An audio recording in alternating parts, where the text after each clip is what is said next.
SHO പ്രതാപചന്ദ്രനെതിരെ കൂടുതൽ നടപടി ആവശ്യപ്പെട്ട ഷൈമോൾ രംഗത്ത് വന്നു. കരഞ്ഞു പറഞ്ഞിട്ടും ഭർത്താവിനെ പോലീസ് മർദ്ദിക്കുകയായിരുന്നു. SHO പ്രതാപചന്ദ്രനെതിരെ കോടതിതല അന്വേഷണം വേണമെന്നും സർവീസിൽ നിന്ന് പിരിച്ചുവിടണമെന്നതുമാണ് ഇവരുടെ ആവശ്യം. SHO പെരുമാറിയത് ഗുണ്ടയെ പോലെയാണെന്ന് ബെഞ്ചോയും റിപ്പോർട്ടറോട് പറഞ്ഞു. സ്പെഷ്യൽ ബ്രാഞ്ച് പ്രതാപചന്ദ്രനെതിരെ 3 തവണ റിപ്പോർട്ട് നൽകിയിരുന്നു. എന്നാൽ കർശന നടപടിയൊന്നും ഉണ്ടായിട്ടില്ല. ഗർഭിണിയെ മർദ്ദിച്ച കേസിൽ വകുപ്പ് തല അന്വേഷണം ആരംഭിച്ചിരിക്കുകയാണ്.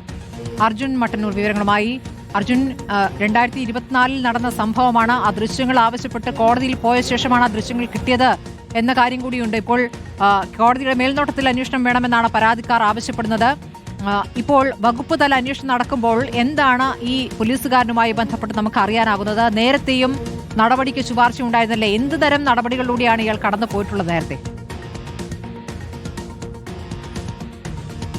സ്മൃതി, അത് തന്നെയാണ് ഏറ്റവും പ്രധാനപ്പെട്ട കാര്യം. അതായത് പല തവണ ഈ പ്രതാപചന്ദ്രനെതിരെ പരാതികൾ ഉയർന്നതാണ്. പക്ഷേ അത്തരത്തിലൊന്നും തന്നെ ആ സമയങ്ങളിലൊന്നും തന്നെ കാര്യമായ നടപടികൾ പ്രതാപചന്ദ്രനെതിരെ ഉണ്ടായിട്ടില്ല എന്നതാണ് ഏറ്റവും പ്രധാനപ്പെട്ട കാര്യം. ഇനിയിപ്പോൾ വകുപ്പ് തല അന്വേഷണം നടക്കുമെന്നാണ് ഇപ്പോൾ പ്രഖ്യാപിച്ചിരിക്കുന്നത്. നിലവിൽ ഇന്നലെ രാത്രി തന്നെ മണിക്കൂറുകൾക്കുള്ളിൽ തന്നെ ഈ ദൃശ്യങ്ങൾ പുറത്തു വന്ന് മണിക്കൂറുകൾക്കുള്ളിൽ തന്നെ പ്രതാപചന്ദ്രനെ സസ്പെൻഡ് ചെയ്തിട്ടുണ്ട്. കൂടുതൽ പരാതികളും ഉയർന്നു വരികയാണ്. ഒരു നിയമ വിദ്യാർത്ഥിനി പരാതിയുമായി രംഗത്ത് വന്നിട്ടുണ്ട്. നേരത്തെ തന്നെ ഒരു സ്വിഗ്ഗി ജീവനക്കാരനും സമാനമായ രീതിയിലുള്ള ഒരു പരാതി ഉയർത്തിയിട്ടുണ്ട്. ഈ ഒരു യുവനടന്റെ പരാതിയുണ്ട്. ഇത്തരത്തിൽ നിരവധി തവണ പരാതികൾ ഇയാൾക്കെതിരെ ഉയർന്നിട്ടുണ്ട്. നിലവിൽ ആലപ്പുഴ ജില്ലയിലെ അരൂർ പോലീസ് സ്റ്റേഷനിലെ SHO ആണ് പ്രതാപചന്ദ്രൻ.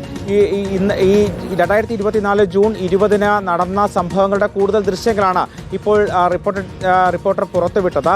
അതായത് ഈ മർദ്ദനത്തിന് ശേഷവും ഈ യുവതിക്കെതിരെ, ഈ സ്ത്രീക്കെതിരെ ക്രൂരമായ നടപടികളാണ് പോലീസിന്റെ ഭാഗത്ത് നിന്ന് ഉണ്ടായത്. അതായത് ഈ സ്ത്രീയെ അവിടെ നിന്ന് പുറത്താക്കാൻ വേണ്ടി ഒരു സംഘം ഉദ്യോഗസ്ഥർ തന്നെ ശ്രമിക്കുന്നു. അതിന്റെ ദൃശ്യങ്ങളും ഇപ്പോൾ പുറത്തു വന്നിട്ടുണ്ട്. മാത്രവുമല്ല, ഈ ബെഞ്ചോയെ കസ്റ്റഡിയിലെടുത്തതിന് പിന്നാലെ പോലീസ് സ്റ്റേഷനിലെത്തിയ അഭിഭാഷകർക്ക് നേരെയും ആക്രോശിച്ചുകൊണ്ട് പ്രതാപചന്ദ്രൻ രംഗത്ത് വരുന്ന ദൃശ്യങ്ങളും പുറത്തു വന്നിട്ടുണ്ട്. മാത്രവുമല്ല, ഇത്തരത്തിൽ ഈ ഷൈമോളെ മർദ്ദിക്കുന്നത് കണ്ട് അത് തടയാൻ വേണ്ടി ശ്രമിച്ചപ്പോൾ ഈ ബെഞ്ചോയെ ബൂട്ട് കൊണ്ട് ചവിട്ടി എന്നൊരു പരാതിയും ഉയരുന്നുണ്ട്. എന്തായാലും മജിസ്ട്രേറ്റ് തല അന്വേഷണം വേണം എന്നതാണ് ഈ കുടുംബത്തിന്റെ ആവശ്യം. അതുമായി ബന്ധപ്പെട്ട് അവർ ഇപ്പോൾ കോടതിയെ സമീപിച്ചിട്ടുണ്ട്. അടുത്ത 17-ാം തീയതി ഈ ഹർജി പരിഗണിക്കുമെന്നാണ് നമ്മൾ മനസ്സിലാക്കുന്നത്. അതോടൊപ്പം തന്നെ ഇവരെ കള്ളക്കേസിൽ കുരുക്കിയതുമായി ബന്ധപ്പെട്ട ചില കേസുകളും ഇപ്പോൾ കോടതിയുടെ പരിഗണനയിലുണ്ട്. എന്തായാലും വിശദമായ ഒരു അന്വേഷണം വേണം. അത് മാത്രം പോരാ, അതിനപ്പുറത്തേക്ക് ഒരു മജിസ്ട്രേറ്റ് തല അന്വേഷണം വേണം.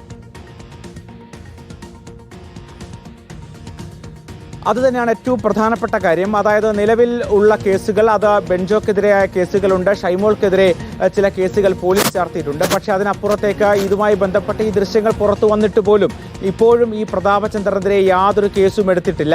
സ്ത്രീത്വത്തെ അപമാനിക്കുക, അതോടൊപ്പം തന്നെ ഈ മർദ്ദിച്ചതടക്കമുള്ള കുറ്റങ്ങൾ ചുമത്തിക്കൊണ്ടുള്ള വകുപ്പുകൾ ചുമത്തിക്കൊണ്ടുള്ള കേസുകൾ എടുക്കേണ്ടതാണ്. പക്ഷേ അത്തരമൊരു നടപടിയിലേക്ക് പോലീസ് ഇപ്പോഴും കടന്നിട്ടില്ല. ഇപ്പോഴും ഈ ദൃശ്യങ്ങൾ പുറത്തു വന്ന മണിക്കൂറുകൾക്കുള്ളിൽ തന്നെ സസ്പെൻഡ് ചെയ്തു എന്നതിനപ്പുറത്തേക്ക് യാതൊരു നടപടിയിലേക്കും പോലീസ് കടന്നിട്ടില്ല എന്നതാണ് ഏറ്റവും പ്രധാനപ്പെട്ട കാര്യം.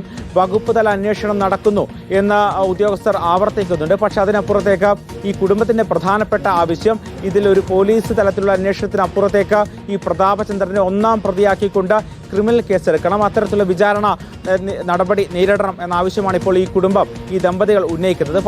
പക്ഷേ അത്തരമൊരു നടപടിയിലേക്ക് പോലീസ് ഇതുവരെ കടന്നിട്ടില്ല. മാത്രമല്ല, നേരത്തെ ഈ ദൃശ്യങ്ങൾ പുറത്തു വന്നപ്പോൾ തന്നെ ഈ പരാതിയുമായി ഈ ദമ്പതികൾ രംഗത്ത് വന്നതാണ്. പക്ഷേ അന്ന് സ്പെഷ്യൽ ബ്രാഞ്ച് അടക്കം അന്വേഷണം നടത്തിയെങ്കിൽ പോലും ഉദ്യോഗസ്ഥരുടെ ഭാഗത്ത് യാതൊരു തെറ്റും പറ്റിയിട്ടില്ല എന്നൊരു കണ്ടെത്തലാണ് അവർ നടത്തിയത്.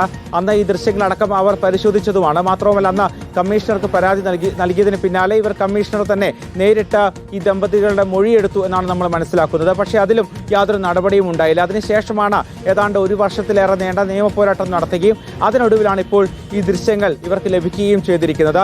കൂടുതൽ ദൃശ്യങ്ങൾ ഇതുമായി ബന്ധപ്പെട്ട് പുറത്തു വരാനുണ്ട് എന്ന് തന്നെയാണ് മനസ്സിലാക്കുന്നത്.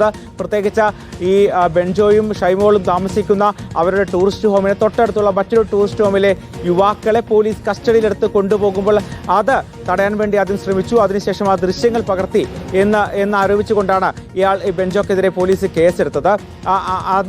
ഈ കേസെടുത്തതിന് പിന്നാലെ തന്നെ അറസ്റ്റ് ചെയ്യുകയും ചെയ്യുന്നു. അതറിഞ്ഞ് ഈ പോലീസ് സ്റ്റേഷനിലേക്ക് ഓടിയെത്തിയപ്പോഴാണ് ഗർഭിണിയായ ഷൈമോൾക്ക് കൈക്കുഞ്ഞുങ്ങളുമായി പോലീസ് സ്റ്റേഷനിലെത്തിയ ഒരു സ്ത്രീക്ക് ഇത്തരമൊരു ഗതി നേരിടേണ്ടി വന്നത്. അവിടെ വനിതാ പോലീസ് ഉദ്യോഗസ്ഥരടക്കം മർദ്ദിക്കുകയും ചെയ്തിട്ടുണ്ട്. നിലവിൽ പ്രതാപചന്ദ്രനെ മാത്രമാണ് സസ്പെൻഡ് ചെയ്തത്. ഈ കേസിലെ മറ്റ് ഉദ്യോഗസ്ഥരെയും സസ്പെൻഡ് ചെയ്യണം എന്ന ആവശ്യവും ഈ ദമ്പതികൾ ഉന്നയിക്കുന്നുണ്ട്. പക്ഷേ അത്തരമൊരു നടപടിയൊന്നും തന്നെ ഇതുവരെ ഉണ്ടായിട്ടുമില്ല. സ്മൃതി. ശരി, അർജുൻ മട്ടന്നൂരാണ് വിവരങ്ങൾ നൽകിയത്.